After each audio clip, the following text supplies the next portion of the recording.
I'm John Hopfield, a professor of biology and chemistry at the California Institute of Technology, better known as Caltech. My background is in physics, but as you will also learn today, what I really do is to try to understand something about computers. There are actually two very different kinds of computers in the world today, those which you have in your head, that is, brains, and those which people have on their desks these days, digital computers. And both of these things compute. You can see that because you can try to get them to do the same kind of tasks. Oh, for example, checking the spelling in something that you've written. But they're very good, each at their own kind of thing. The digital machine, very good at mathematics, word processing, checking spelling. Brains, very good at a completely different set of tasks, from recognizing friends, driving cars, tasks of the intellect. And there's been a workshop here at the Aspen Center for Physics trying to bring these two different kinds of computation together. The area is called Computation and Neural Networks, neural having to do with the neurons or brain cells, which everybody has. I'm going to begin by trying to show something about the differences between the structures and the hardware of these two computers, because that's very fundamental to understanding the kinds of research which can go on in this area. First of all, any computer has to have some kind of processing unit. In a brain, it's a nerve cell. In a digital computer, it's a transistor. And in each case, what these processing units can do is to take signals that come into them and make a simple operation like adding up and putting out a signal as a result of the things which are coming in. But if you look at the way these processing units are put together, it's radically different between these two. For example, if I look on a piece of very large-scale integrated circuit at a particular transistor, it tends to get inputs from about 3 other transistors. Whereas if you do the same thing in a brain by studying the neuroanatomy, you find out that a typical brain cell gets inputs from many thousands of others. If you look at the information which individual wires are carrying in these systems, well, of course, there are wires here. Brains don't have wires, but they have axons and dendrites, which are the biological equivalents of wires for carrying signals from one place to another. In the case of chips, they carry digital information, a 1 or a 0. In the case of a brain, they carry analog information. You can send a signal which is not a 1 or a 0, but something in between. The hardware you make in a digital computer is fixed. It's got a fixed set of connections in it. A brain actually has a very large number of connections, and they're variable. Anytime you learn something new, you change the connections, the synapses, they are called. And that's the way you store facts or procedures, things you know how to do in neurobiology. If you look at the general structure of the computer, engineers tend to build computers that have processors which do logical operations, which really do the computing, and then a massive memory to store facts, as it were. If you look at neurobiology, memory and processing are completely mixed together. They're not separated. Why do we have digital computers? Well, one of the reasons shows up right here. If you look at the intrinsic speed of neurobiology, we are incredibly slow compared to the speeds which are possible in digital machines. And yet, you realize that you can get even simple systems in neurobiology to do things that you can't yet make digital machines do. The size of these two systems are becoming amazingly similar. There are about 1 billion brain cells in a pigeon I mention a pigeon because a pigeon is perfectly capable of doing elaborate tasks like recognizing particular people, and there are about the same number of transistors in a desktop machine. Now, these qualitative differences, a big number here or a small one here, or analog versus digital here, really reflect very strongly on the way that these computers make decisions. And fundamentally what computing is about is making decisions. Supposing you run a factory and you have 1,000 people on the factory floor, and each of them knows something about the processing that you're doing in the factory, and the manager of the factory has a problem of making a decision about what to do. If the factory is organized in a digital fashion like this, every couple of factory workers will get together and say yes or no about some decision to some supervisor, and that supervisor will get together with other three people and pass information up that way, up to somebody at the top who makes the decision. Whereas if the factory is organized in the more biological fashion, then everybody is capable of talking with everybody else. And instead of just saying yes or no, you can say something about the strength of feeling. And as a result, the nature of decision you can get out of the system is very different. There are two science frontiers which we are trying to work on here. One has to do with trying to understand how the brain works, how the brain computes, which is one of the fundamental frontiers in biology today. And the other has to do with trying, through understanding and engineering, to make man-made systems which will function well in areas in which formerly only animals had real competence.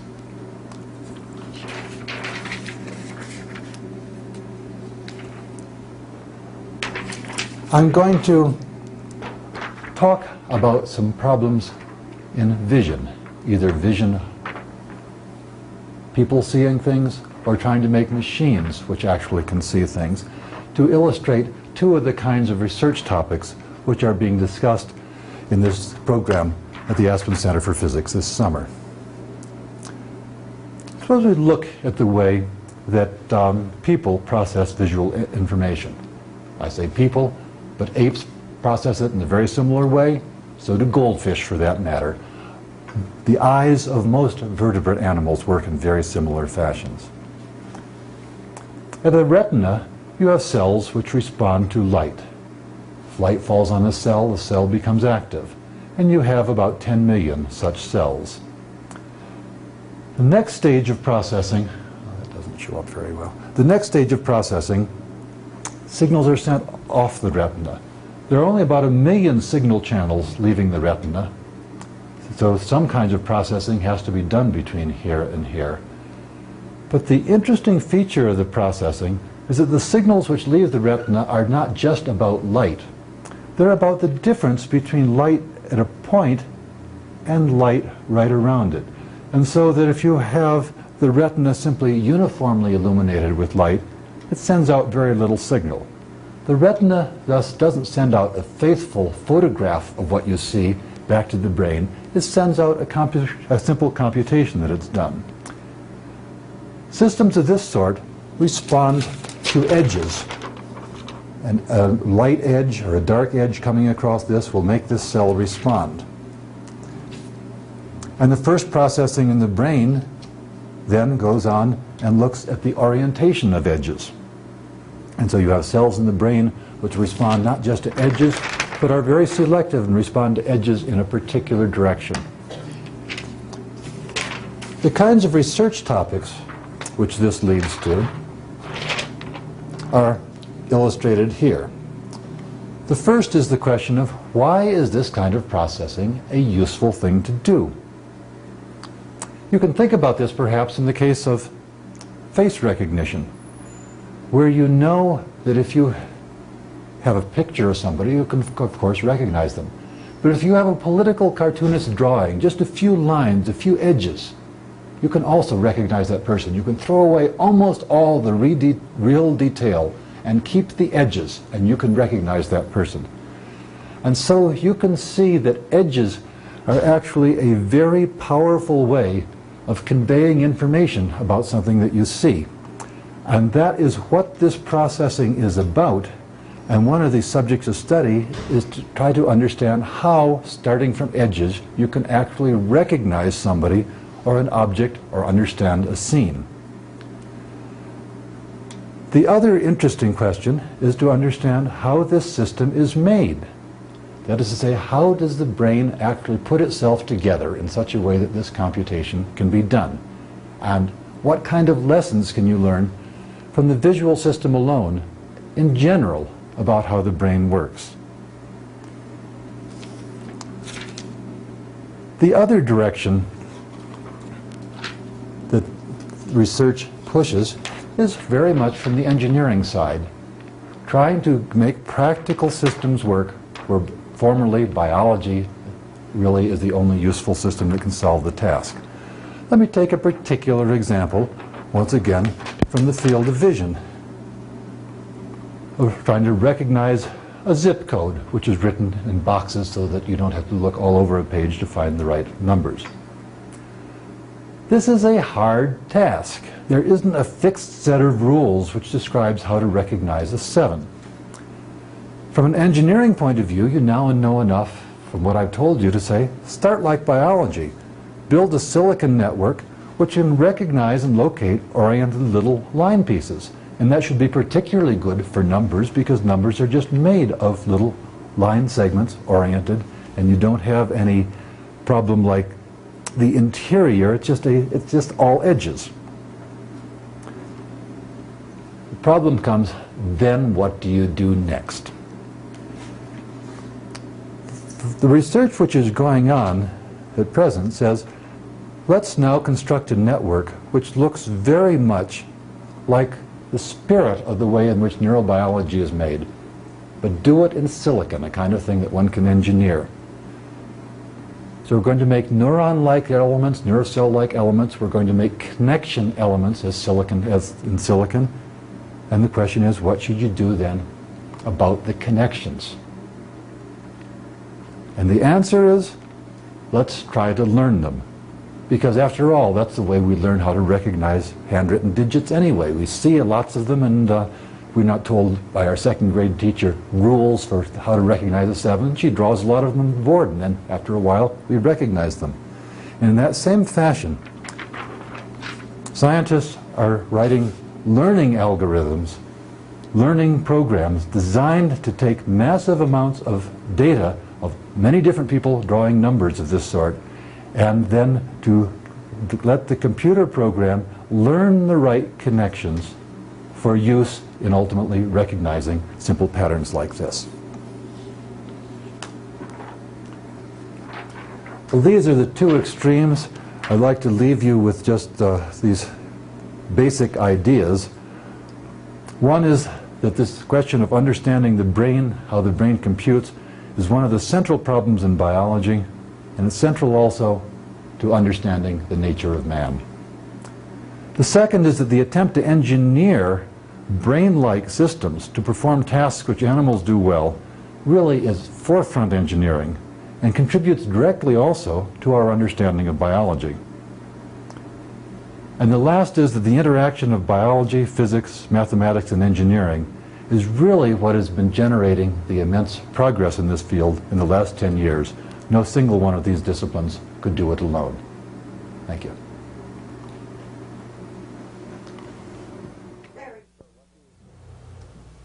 Hi, we're so lucky as to have a very interesting guy, John Hopfield from Caltech, is here to continue telling us a little about our gooey gray stuff up there. But I think we're more interested in John's career, not your own personal career, but as some help to the perceived group watching this tape, who are the kids a little fuzzy about science, physics, all these different disciplines. It's my understanding, John, that you started as a theoretical physicist?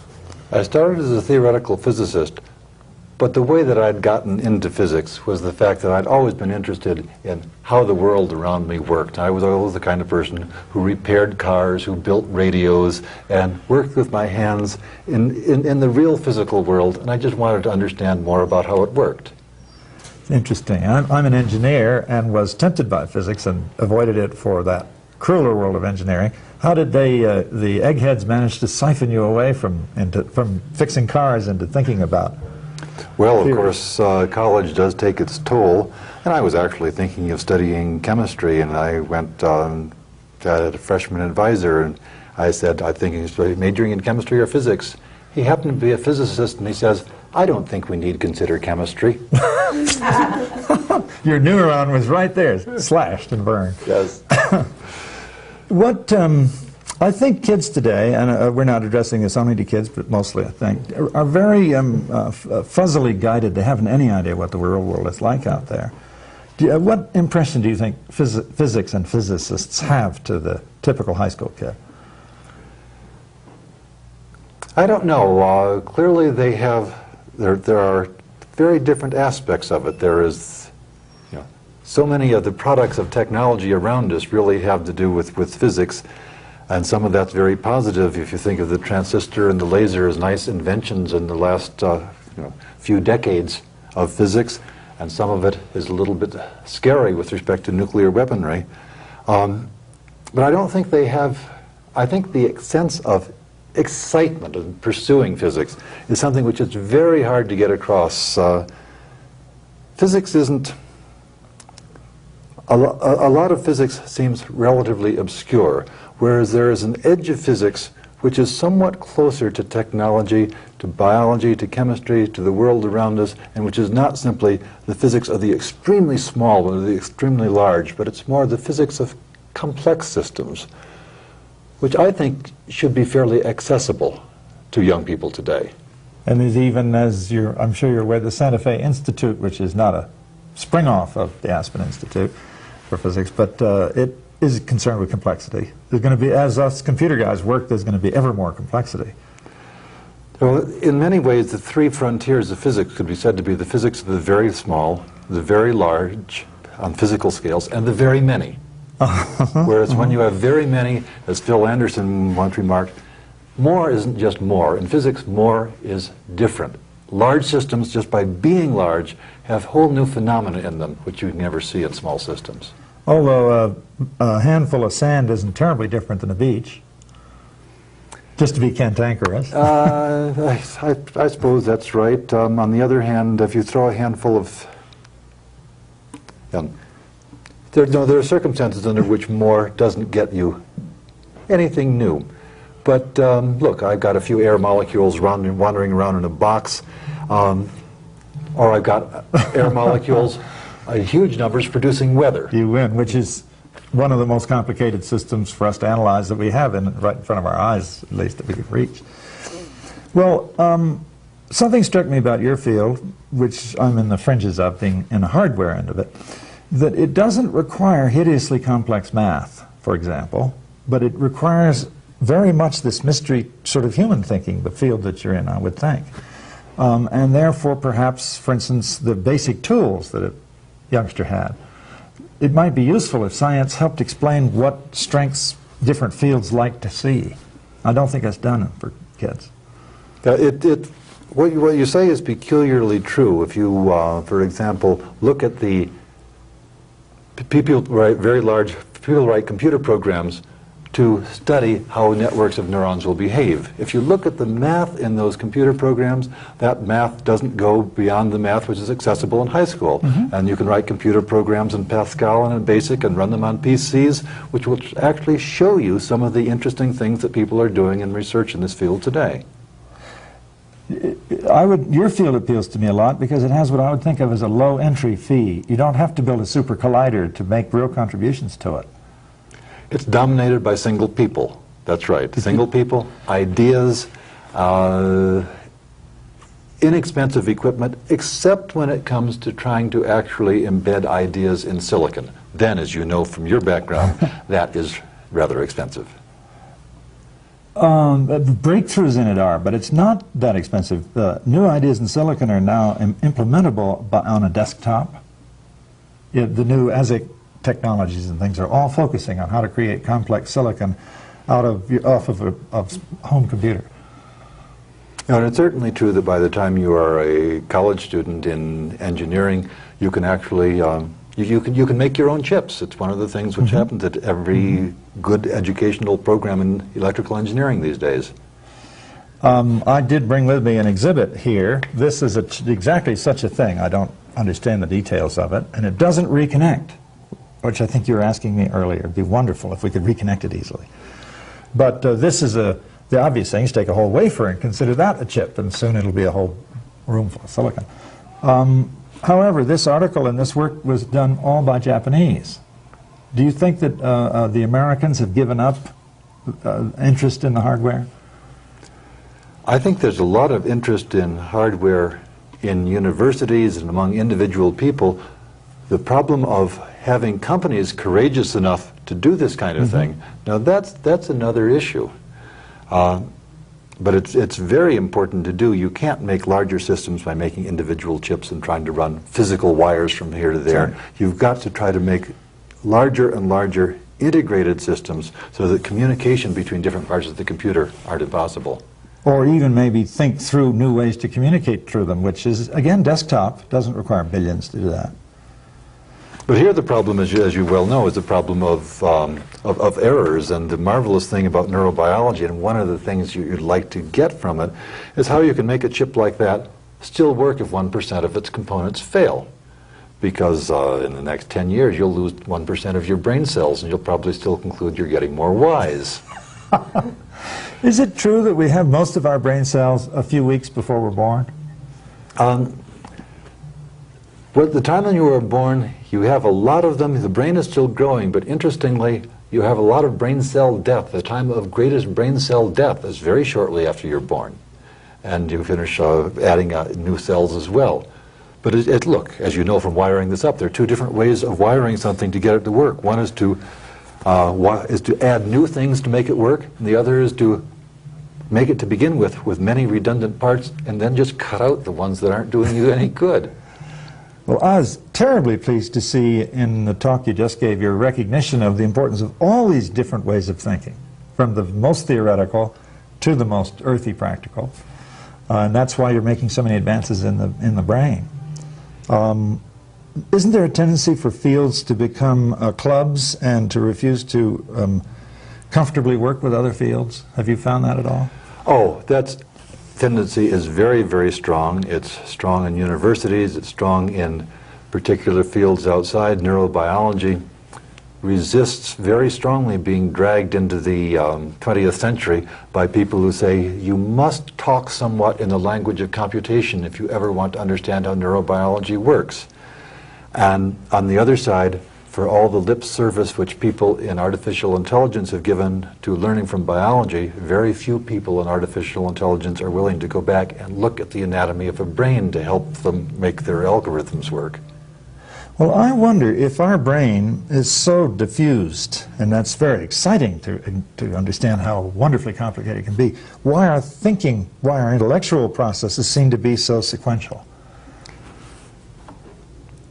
I suspect our intellectual processes are the things which we do most poorly. The things which you can explain how you do are things which, they're nice logical things. You take great pride in your ability to do logic. But digital machines just whip you completely in logic, whereas the things which you can't explain how you do, those are the things that the neurobiology just does absolutely superbly. You can't explain how you recognize your wife, for example. I heard an explosion yesterday, and into my mind ran what had happened. This man and a whole long set of stories. None of that was sequential. It was like a recognition, the inspiration instead of the perspiration. The pat your head, I can't do it, but our brain does it beautifully. Why? It seems to me perhaps some of your research might lead us to consciously trying new ways of approaching problems in a more diffused manner. The real computational power of much of what you do has to do with associations. You've had a rich world of experience. How can you manage to bring forth the right corners of your experience in a new situation? That is really where the brain is extraordinarily good. and extraordinarily ill understood. Yes, it would be exciting to understand how to be able to take a huge database of something or other and pull forth the right information from it on query, rather than pull forward in some rigorous, logical, but not very interesting fashion as you tend to do today with machines. You know, sometimes we use the word wisdom, the wise person. And I think that he's probably very good at just that, putting together a lot of fuzzy things and coming to seeing something we didn't see. I had a question I was just curious about, and it's a mechanical one almost. Memory, which is the thing that also impresses us so, as well as our ability to do things with it, is it well understood what its physical, does it have it has to have a physical representation, or we're very uncomfortable. Are we making strides in understanding that? Oh yes, that is one of the interesting things which has happened in neurobiology itself during the last 20 years. Memory is embedded in those connections. Those connections between nerve cells don't just exist.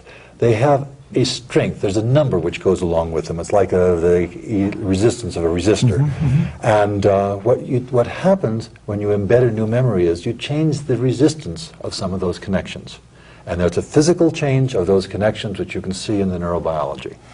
Then, of course, that you would surely be calculating how many bits of long-term stability that connection change would have. Is it hundreds of bits or a bit? Oh, a connection can't have more than a couple bits stored at most. But of course, it would normally not be a couple bits about one particular thing. It would normally be bits, those bits would be shared by many different memories. And so each memory is in many, many connections, and each connection, although it stores only a couple of bits, somehow participates in many, many memories. It's just instinctive that our memory capacity is staggering, but we don't seem to come up with staggering numbers. Well, the number of connections we have is about 10 to the 13th. That is a somewhat staggering number. More. We need 10 to the 50th or something to know every tree in Aspen. Oh, but you don't know every tree in Aspen. When you, for example, learn about somebody's face, you look at somebody's face, you don't even notice where the individual whiskers are, which is most of the information. You just notice, whiskers. Right, and so you compress any particular person down to a very small amount of information. And then when somebody asks, draw a picture of that person, you expand up that description into a whole picture using general rules about people as a whole. And so you actually get all the details wrong about all the trees in Aspen, although you get the nature of trees completely correctly described. And some of us cannot literally remember a phone number from the beginning of the dialing to the end without having it in front of them, while we may remember incredibly subtle other things. It all depends on what value you put to it. If you dial the wrong number, you might have some, who knows what might happen. It's obviously hellaciously complicated. It must be a very exciting field because of its fuzziness. And it's exciting also because you can see a goal out there, and it's one which isn't going to be reached for quite a while. The field has made an immense amount of progress in the last 10 years, and yet the question of, do you understand some of the fundamental things that make you human? Consciousness, that feeling of free will and the like, I bet it's going to be another 50 years before there are... Oh my goodness. All the emotional aspects, which clearly have to do with the brain, but are clearly also not easily described in terms of logical processing. It's that richness which makes biology interesting and which makes the problem a very long one. Do you find, maybe a last question, that some people might feel, I do a little, that you're snooping where you're not supposed to go? It's almost a hallowed place, our mystery brain. We don't want you to find out how we think, because you might take the fun out of it. Oh, I doubt very much that we'll actually be able to understand things like what intellect, how your thoughts are connected to your emotions. I think we're going to be able to understand more of the kind of almost uninteresting things that you do mechanically, like drive a car down the road.